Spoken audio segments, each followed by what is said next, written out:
తాకట్లో ఉన్న మీ బంగారాన్ని విడిపించి ఆ రోజు ఆన్లైన్ రేటుకి కొంటాం. Sharma gold company.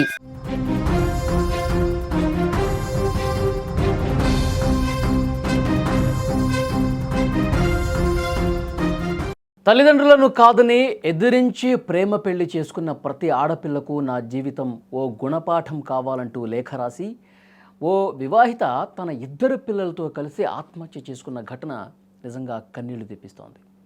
తిరుపతి జిల్లా పుత్తూరు పట్టణం కృష్ణానగర్ 3వ వీధిలో నివాసం ఉంటున్న శివశంకర్, పద్మజ ఒకే కాలేజీలో వాళ్ళిద్దరూ కూడా డిగ్రీ వరకు చదువుతూ ప్రేమించుకున్నారు.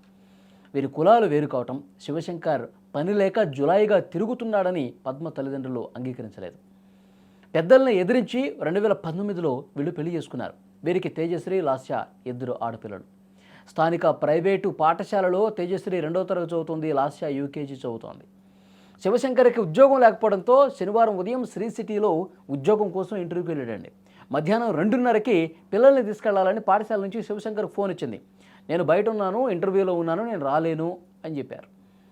తర్వాత తెలిసిన వారిని పిల్లల్ని తీసుకెళ్లాలని చెప్పాడు. సో వాళ్ళు తీసుకొస్తుండగా ఏమే మార్గ మధ్యలో పద్మజ ఎదురెళ్ళి ఆ పిల్లల్ని తీసుకెళ్ళింది. సాయంత్రం ఇంటికి చేరుకున్న శివశంకర్ ఇంటి తలుపులు కొట్టినా ఎందుకు తీయలేదు. అనుమానం వచ్చింది. కిటికీలోంచి చూడగా ఉరి కొయ్యకు ముగ్గురు కూడా వేలాడుతూ కనిపించారు. వెంటనే తలుపు పగలగొట్టి లోపలికి వెళ్ళగా తల్లి, కుమార్తెలు విగత జీవులుగా కనిపించారు. చాలా బాధాకరమైనటువంటి విషయం. ఈ సంఘటన స్థలంలో అక్కడ జరిగినటువంటి ఆ రూమ్లో ఒక లెటర్ దొరికింది. ఆ లెటర్లో ఏముందంటే, శివశంకర్ ఒక జులాయి, ఏ పని చేయకుండా అప్పులు చేస్తున్నట్టుగా అందులో రాసిందాన్ని. 2 రోజుల క్రితం శివశంకర్ని పెద్ద మనుషులు కూడా మందలించినట్టుగా తెలుస్తోంది. శనివారం రోజు డ్వాక్రాలో నుంచి డబ్బులు కట్టావా అని చెప్పి భర్తను ప్రశ్నించింది. కట్టలేదని కూడా అతను సమాధానం ఇచ్చాడు. మనస్తాపం చెందినటువంటి పద్మ లేఖ రాసి ఇద్దరు పిల్లలతో కలిసి ఈ విధంగా ఆత్మహత్య చేసుకుంది. ఆ పద్మ రాసినటువంటి లేఖ చదివిన ప్రతి ఒక్కరు కూడా కన్నీళ్లు పెట్టుకుంటా ఉన్నారు. అందులో ఏం రాసిందంటే, ప్రేమ పెళ్లి చేసుకున్న ప్రతి ఒక్కరికి తన జీవితం ఒక గుణపాఠం అని రాసింది ఆమె.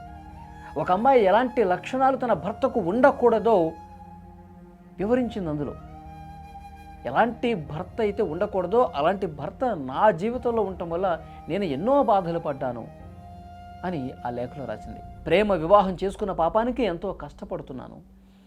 తన భర్త ఊరంతా అప్పులు చేశాడు. డబ్బులు కట్టమని చెప్పిస్తే ఆ డబ్బులు కూడా తన విలాసాల కోసం, తన జలసాల కోసం ఉపయోగించుకుంటూ కనీసం కుటుంబాన్ని పట్టించుకోవట్లేదు, పిల్లల్ని పట్టించుకోవట్లేదు, ఇద్దరు ఆడపిల్లలు ఉన్నారు అని చాలా బాధపడుతూ ఆవేదన వ్యక్తం చేసింది.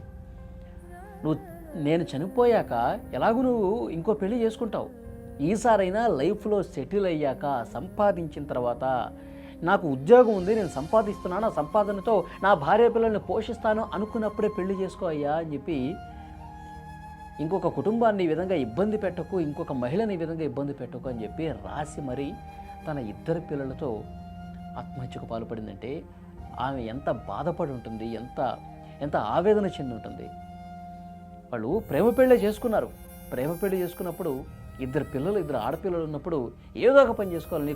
నువ్వు చదువుకో, లేకపోతే నీకు సరైనటువంటి ఉద్యోగం లేకపోతే ఇంకేదన్నా పని చేసుకోవాలి. ఇంకేదన్నా పని చేసుకుని నిన్ను నమ్మి నీ ఇంటికి వచ్చినటువంటి ఆ అమ్మాయిని ఇంత నరకం చూపిస్తే ఆమె తన ఇద్దరు పిల్లలను కూడా చంపి చనిపోతుంది. ఆలోచించాలా. అంటే పెళ్ళైన దగ్గర నుంచి ఏ పని చేయడు, ఇష్టారీతిన బయట తిరుగుతూ ఉంటాడు, జల్సాలు చేస్తూ ఉంటాడు, డబ్బు ఇష్టారీతిన ఖర్చు పెడతా ఉంటాడు, తాగుతూ ఉంటాడు. కానీ ఇంట్లో నాకు ఇద్దరు ఆడపిల్లలు ఉన్నారు, వాళ్ళ స్కూల్కి పంపిస్తానని, వాళ్ళకి ఫీజులు కట్టాలి, ఇంట్లో చాలా సమస్యలు ఉన్నాయి, కుటుంబాన్ని ఎట్లా పోషించాలి, నా భార్య డబ్బులు అడిగితే కుటుంబం కోసం నేను డబ్బులు ఇవ్వాలి కదా, ఆ కుటుంబ బాధ్యత నాదే కదా అని అనుకోకుండా బాధ్యతను విస్మరించి జులాయిగా తిరుగుతున్నటువంటి ఆ వ్యక్తి పట్ల విసిగి బేసారిపోయి పాపం ఈ పిచ్చి తల్లి ఇంత నిర్ణయం తీసుకుంది. పాపం ఆ ఆడపిల్లలు చూడండి, పుట్టినటువంటి ఇద్దరు ఆడపిల్లలు తేజశ్రీ, లాస్య 2వ తరగతి యూకేజీ చదువుతున్నటువంటి ఆ ఇద్దరు పిల్లలు ఎంత అందంగా ఉన్నారు, ఎంత మంచిగా ఉన్నారు. కానీ కనీసం వాడికి నా పిల్లలు, నా భార్య, నా కుటుంబం అన్నటువంటి ఒక సోయ కూడా లేకుండా, ఆ విచక్షణ అనేది కూడా లేకుండా ఇష్టారీతిన తిరుగుడికి అలవాటు పడి, జలసాలకు అలవాటు పడి కుటుంబాన్ని విస్మరించడంతో ఆమె చాలా బాధకు గురై ఎన్ని నిద్రలేని రాత్రులు ఆ తల్లి గడుపుంటుందో.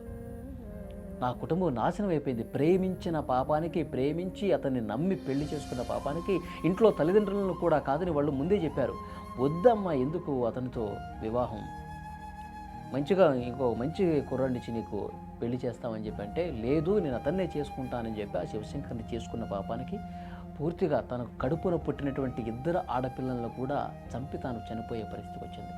ఎంత బాధాకరం చూడండి. నిజంగా ప్రేమ ప్రేమ ప్రేమ అని చెప్పి వెనకాల పడితే పెళ్ళైన తర్వాత ప్రేమ ఉండదండి చాలా కేసుల్లో. కానీ ప్రేమించి పెళ్లి చేసుకున్న కుటుంబాలు కూడా చాలా బాగున్నాయి. కానీ పెళ్ళైన తర్వాత కొంతమంది ఆ ప్రేమను పూర్తిగా వదిలేసి, అంతకుముందు కళ్ళబొల్లి కబుర్లు చాలానే చెప్పుంటారు, కానీ పెళ్ళైన తర్వాత ఆ బాధ్యతలన్నీ విస్మరించి ఎక్కడికి పోద్ది, ఈరోజు కాకపోతే రేపు, రేపు కాకపోతే ఎల్లుండి డబ్బులు ఇస్తాను, ఉద్యోగం వస్తుంది, ఇలాంటి మైండ్ సెట్తో కుటుంబాన్ని పట్టించుకోకపోవటం వల్ల అవి ఎంత ఇబ్బంది పడి ఉంటుంది. స్కూల్కి పిల్లల్ని పంపిస్తే ఇతను రోడ్ల మీద ఎక్కడో తిరుగుతూ ఉంటాడు, మరి ఆ ఇంటర్వ్యూకి కూడా వెళ్ళాడో లేదో కూడా డౌటే. పిల్లల్ని స్కూల్ నుంచి తీసుకురాకుండా ఇచ్చినటువంటి డబ్బుల్ని డ్వాక్రా వాళ్ళకి కట్టకుండా తన జలసాల కోసం ఉపయోగించుకుంటే ఇంకా నేను దేనికోసం బతకాలి, ఎవరి కోసం బతకాలి, తల్లిదండ్రుల దగ్గరికి వెళ్దామంటే ముఖం చూపించలేని పరిస్థితి ఉంది. వాళ్ళని కాదనుకునే నీ దగ్గరికి వచ్చాను కదా, ఇంకా నాకు జీవితం ఏముంది, 2 ఆడపిల్లలు అన్నటువంటి బాధ్యత కూడా అతనికి లేకుండా ఈ విధంగా తిరుగుతూ ఉంటే, ఒక తిరుగుబోతులాగా తయారైపోయి మమ్మల్ని ఇట్లా వదిలేస్తే నా పిల్లల భవిష్యత్తు ఏంటి? చాలా బాధాకరం అండి. ఆమె ఎంత బాధపడి ఉంటుందో, ఎంత ఆవేదనకు గురై ఉంటుందో, నా జీవితం నాశనం అయిపోయింది. అందుకే ఆ లెటర్లో కూడా రాసింది, ఇంకొక మహిళ జీవితం నాశనం చెయ్యకునైనా నువ్వు, నేను పోయిన తర్వాత, నా పిల్లలు పోయిన తర్వాత నువ్వు ఇంకొక పెళ్లి చేసుకుంటావు, నువ్వు మగాడివి చేసుకుంటావు, కనీసం ఆ కుటుంబానైనా నువ్వు జీవితంలో సెటిల్ అయ్యి నీకు ఉద్యోగం వచ్చిన తర్వాత, నువ్వు డబ్బులు సంపాదించిన తర్వాత నా కుటుంబాన్ని నేను పోషించుకుంటానని చెప్పి ఆ కాన్ఫిడెన్స్ వచ్చిన తర్వాత చేసుకుని, ఆయన సెటిల్ అయ్యాక చేసుకో. ఇంకెంతమందిని చంపుతావు ఇట్లా, ఇంకా ఎంతమందికి నరకం చూపిస్తావు? అప్పుడైనా నీకు బుద్ధి వస్తుంది. ప్రేమ పెళ్లి చేసుకున్న ప్రతి ఒక్కరు కూడా నా జీవితం ఒక గుణపాఠం అని ఆ లేఖలో రాసి తనువు చాలించింది ఆ తల్లి. చాలా బాధాకరం నిజంగా. ఒక 4 రోజుల క్రితం జరిగినటువంటి చర్లపల్లిలో విజయారెడ్డి ఉదంతో కూడా ఇంకా మర్చిపోలా. ఆమె కూడా తన 2 పిల్లల్ని తీసుకుని రైల్వే ట్రాక్ మీద ఏ విధంగా చేసిందో మనం చూసాం. మొత్తం 2 తెలుగు రాష్ట్రాల్లో సంచలనం అయిపోయింది ఆ కేసు. ఇంకా ఆ బాధ తాలూకు పాపం ఆ తల్లి ఎందుకు చేసిందో, ఏం కష్టం వచ్చిందో, ఏం ఒంటరితనమా లేకపోతే డిప్రెషనా, ఇంకొకట ఏదో చెప్తా ఉన్నారు పోలీసులు. విచారణలో అన్ని విషయాలు కూడా బయట పెడతారు. అది ఇంకా తెలుగు ప్రజలు దాంట్లోనే ఉండిపోయారు. పాపం ఎందుకు అట్లా చేసింది, ఇంటర్మీడియట్ చదువుతున్న పిల్లల్ని అట్లా చేసిందని.